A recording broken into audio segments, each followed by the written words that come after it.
Axşamınız xeyir olsun dəyərli izləyicilər. Bir xəbəri diqqətinizə çatdırıram. Zəhmət olmasa kanalımıza abunə olun.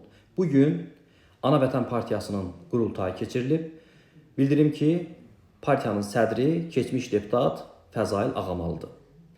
Fəzail Ağamalı partiyaya yeni sədr seçməli idi. Namizədlər isə əsas qızı və oğlu. Qızı hazırki deputat Günay Ağamalı, oğlu isə Elçin Ağamalıdır.